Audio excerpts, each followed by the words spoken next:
தமிழக மக்கள் அனைவருக்கும் வணக்கம். நம்ம அல்லோலியா சேகர் பாபு அவர்கள் கன்னியாகுமரியில ஒரு தரமான அடி வாங்கியிருக்கிறாரு. கன்னியாகுமரியில இருக்கக்கூடிய இந்துக்கள், பாஜகவினர், இந்து அமைப்புகள் ஒரு தரமான சம்பவத்தை செஞ்சிருக்கிறாங்க. சேகர் பாபு அவர்கள் கன்னியாகுமரி மாவட்டம் சுசீந்திரம் கோவில் தேர் திருவிழாக்கு போயிருக்காரு. அந்த தேரை வடம்பிடித்து இழுக்கக்கூடிய ஒரு சீஃப் கெஸ்டே அவர் தான் அப்படின்னு அறநிலையத்துறை சார்பாக கூப்பிட்டிருக்காங்க. அப்ப சேகர் பாபு அவர்கள் வரக்கூடிய அந்த இடத்துல நிச்சயமா கோவில் திருவிழா அப்படின்னா அங்க இந்துக்கள் அதிகமாக இருப்பாங்க. அதுவும் கன்னியாகுமரி மாவட்டத்துல பாஜகவினர், இந்துத்துவ அமைப்புகள் ரொம்ப தீவிரமா செயல்படுவாங்க. மற்ற மாவட்டங்களை காட்டிலும் கன்னியாகுமரியில ரொம்ப தீவிரமா இருப்பாங்க. அதற்கான காரணம் அங்கே மதமாற்றம் அதிகமாக நடக்கிறது. அந்த மதமாற்றத்தால பாதிக்கப்பட்ட மக்கள் கன்னியாகுமரியில அதிகமா இருக்காங்க. சோ அதன் காரணமாக கன்னியாகுமரி எப்பவுமே பாஜகவினுடைய ஒரு கோட்டை தான். பாஜகவினுடைய கோட்டையில நான் போயிட்டு தேரை இழுக்கிறேன் அப்படின்னு நம்ம சேகர் பாபு அவர்களை தேரை இழுக்க விடாம துரத்தி அடிச்சிருக்கிறாங்க நம்ம பாஜகவினர், நம்ம சங்கிகளோட இந்த செயலால சேகர் பாபு கெட்ட வார்த்தைலாம் பேச ஆரம்பிச்சிட்டாரு. நீங்களாம் சோறு திங்கிறீங்களா, வேற என்ன திங்கிறீங்க அப்படின்னு தப்பான வார்த்தையெல்லாம் யூஸ் பண்ணி பேச ஆரம்பிச்சிட்டாரு. கோவில்ல பக்தர்கள் 4 மணி நேரம் 5 மணி நேரம் காத்து கிடக்குறாங்க.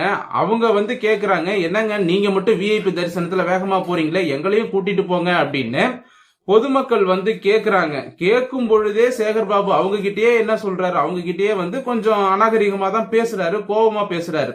பொதுவா இப்ப சேகர் பாபு கொஞ்ச நாளாவே எல்லார்கிட்டையும் தொடர்ச்சியா பாத்தீங்கன்னா கோபத்தை வெளிப்படுத்துறாரு. அவருக்கு இந்த கோபம் எங்க இருந்து வருது, எதனால வருது, ஸ்டாலின் மேல இருக்கிற கோபத்தை இங்க காட்டுறாரா, இல்ல தமிழ்நாட்டுல திமுகவுக்கு சப்போர்ட் எதுவும் இல்ல அப்படின்னு நினைச்சு கோபத்தை காட்டுறாரா, இல்ல துர்கா ஸ்டாலின் கிட்ட நம்ம அடுத்த கட்டமா திமுகவுல மேல போறதுக்காக சில விஷயங்கள்லாம் சொல்லி வச்சிருந்தோமே அதெல்லாம் ஸ்டாலின் கிட்ட எடுபடல அப்படிங்கறதுனால கோபத்துல இருக்கிறாரா, இல்ல தமிழ்நாட்டுல பிஜேபி வளருது, இந்துத்துவ சிந்தனை வளருது, மக்கள் பிஜேபி பக்கம் போயிட்டு இருக்காங்க, திமுகவிற்கு எதிர்ப்பு அதிகமாகுது. ஒரு பக்கம் விஜய் திமுக எதிர்ப்பு பேசுறாரு. 2026ல திமுக ஜெயிக்குமா தோக்குமா அப்படிங்கிற ஒரு பதட்டத்துல சேகர் பாபு இந்த மாதிரி பேசுறாரா, இப்படி பல கோணத்துல நாம பார்க்க வேண்டியது இருக்கு. சரி, இவ்வளவு விஷயத்துக்கும் நடுவுல பிஜேபியோட கோட்டையான கன்னியாகுமரியில தேர் இழுக்கிறன்ட்டு இவர் போயிருக்கிறாரு. நம்ம அங்க பிஜேபியினர் சங்கிகள் என்ன பண்ணிருக்கிறாங்க, அங்க ஜெய் ஸ்ரீராம் கோஷம் எல்லாம் போட்டு, சோ இந்துக்களுக்கான சில கோஷங்கள்லாம் இருக்கும், அதையெல்லாம் போட்டு சேகர் பாபு அவர்களுக்கு கடுமையான எதிர்ப்பை தெரிவிக்கிறாங்க. அந்த எதிர்ப்புனாலேயே சேகர் பாபு அவர்கள் தேரை முழுசா இழுக்காம கோவத்துல திட்டிட்டு போறாரு. அப்ப சேகர் பாபு அவர்களுக்கு தெளிவாக தெரிந்து விட்டது, இனிமே தமிழ்நாட்டுல திமுக வெற்றி பெறுவது கடினம், எங்க போனாலும் நமக்கு எதிர்ப்பு அதிகமாயிட்டு இருக்கு அப்படிங்கறத சேகர் பாபு உணர்றாரு. கன்னியாகுமரியில மட்டும் இல்லங்க, திமுகவினுடைய அமைச்சர்கள் எங்கு சென்றாலும் நேருவுக்கும் எதிர்ப்பு வருது, அன்பில் மகேஷ் போறாரு அங்க எதிர்ப்பு வருது, இப்போ சேகர் பாபுவுக்கு எதிர்ப்பு வருது. இன்னும் திமுகவினுடைய எம்எல்ஏக்கள், அமைச்சர்கள் எங்கெல்லாம் தொகுதி பக்கம் போறாங்களோ அங்கெல்லாம் பொதுமக்கள் கேள்வி கேட்க ஆரம்பிச்சிட்டாங்க. இப்போ 4.5 வருஷமா எங்க போனீங்க, இப்ப ஏன் வரீங்க அப்படின்னு பொதுமக்கள் கேள்வி கேட்க ஆரம்பிச்சிட்டாங்க.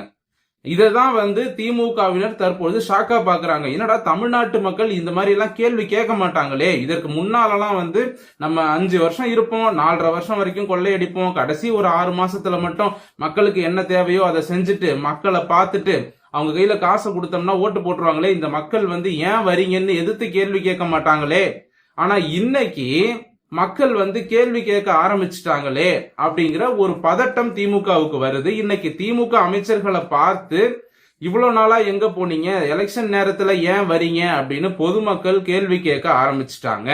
இத உண்மையிலே நான் பாராட்டுறேன். சோ தமிழ்நாட்டு மக்கள் உண்மையிலே இப்ப நிறைய மனசு மாறி இருக்காங்க அப்படிங்கிறது தெளிவா தெரியுது. கிராமத்து மக்கள் முதற்கொண்டு, படிக்காத மக்கள் முதல் கொண்டு கேள்வி கேட்க ஆரம்பிச்சுட்டாங்க.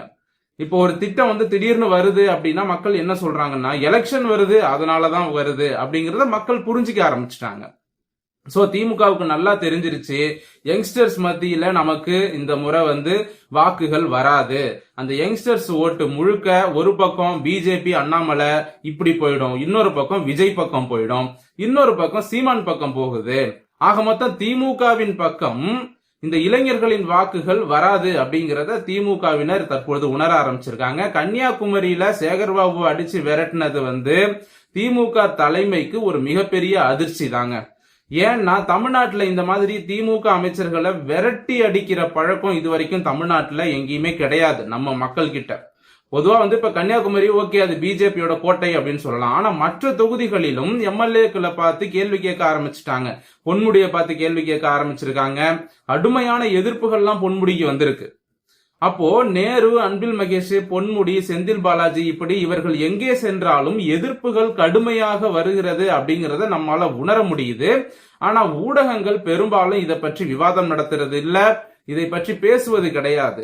இப்ப இதுவே வந்து அதிமுக ஆட்சி இருந்து அதிமுக அமைச்சர் ஒருவர் போக அங்க எதிர்ப்பு வந்துச்சு அப்படின்னா அதை ஊடகங்கள் பெருசா பேசுவாங்க. ஆனா இங்க திமுக அமைச்சர்களுக்கும் எம்எல்ஏக்களுக்கும் எதிர்ப்புகள் வந்து ஒரு தொகுதியிலையும் அந்தந்த ஊர்லயும் வந்து வருது.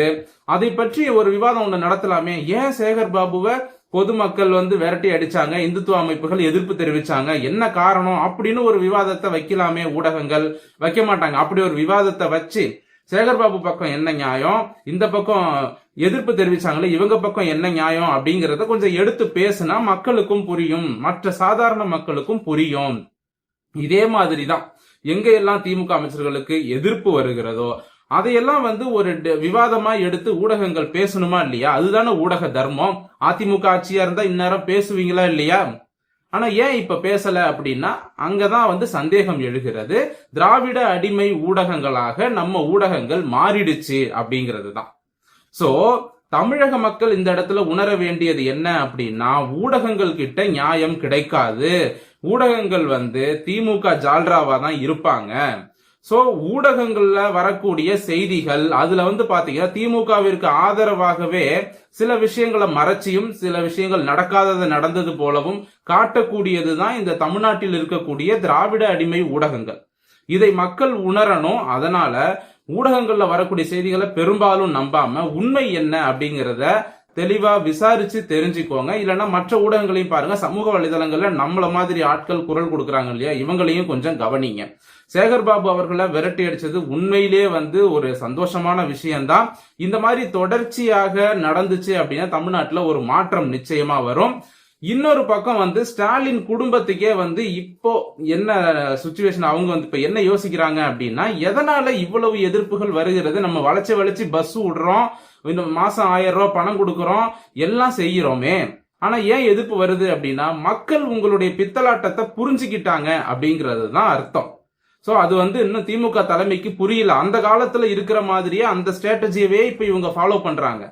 சோ 1970, 80, 90, 2000 மக்கள் எப்படி இருந்தாங்களோ அதே மக்கள் தான் இப்ப இருக்காங்க அப்படின்னு திமுக தப்பா நினைச்சுக்கிட்டு இருக்காங்க. இப்ப இருக்கக்கூடிய மக்கள் கொஞ்சம் விவரம் ஆயிட்டாங்க அப்படிங்கிறது இன்னும் திமுக தலைமைக்கு புரியல. 2026 புரிய வரும். இந்த பதிவு இத்துடன் முடிவடைகிறது. மீண்டும் அடுத்த நல்ல பதிவோடு உங்களை வந்து சந்திக்கிறேன். நன்றி, வணக்கம்.